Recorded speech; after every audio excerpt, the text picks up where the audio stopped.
Telangana news today में आपका खैर मकदम है। मैं अनस मलिक। आइए देखते हैं आज की हेडलाइंस।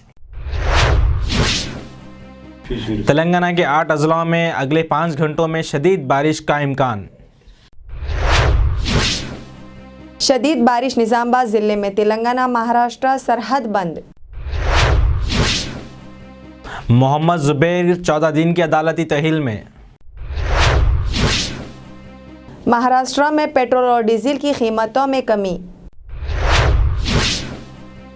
आईडीए बुलारम में दीवार गिरने से मुहाजिर मजदूर की मौत।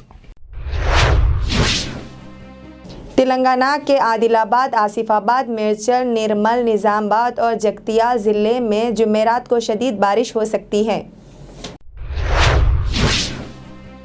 माहिरीन का कहना है कि बारिश के दौरान स्ट्रीट फूड से परहेज करें।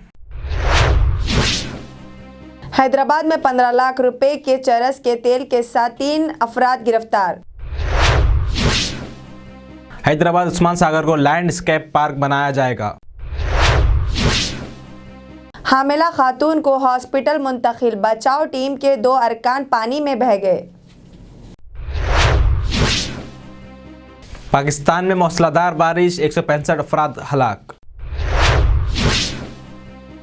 तेलंगाना के मुख्तलिफ मुकामात पर रिकॉर्डिंग की गई बारिश की तफसीलात। दरिया गोदावरी का पानी की सतह 58.50 तक पहुंच गई। वजीर आजम श्रीलंका ने फौज को अमल बहाल करने का हुक्म दिया। तेलंगाना में मूसलाधार बारिश, कई ट्रेन 17 जुलाई तक मनसूख। उस्मानिया यूनिवर्सिटी में छुट्टियों का ऐलान, इम्तिहानात मुलतवी। निजामाबाद में एक शख्स पानी में बह गया, नदियों और नालों से दूर रहने का पुलिस कमिश्नर का मशवरा। महाराष्ट्र में मूसलाधार बारिश का खैर जारी। तमाम ममालिक में उम्रा के लिए आने ख्वाहिशमंद मुसलमान वीज़ा के लिए यानी 14 जुलाई से ही मुतालिका सिफारत खानून में दरख्वास्तें दाखिल कर सकती हैं।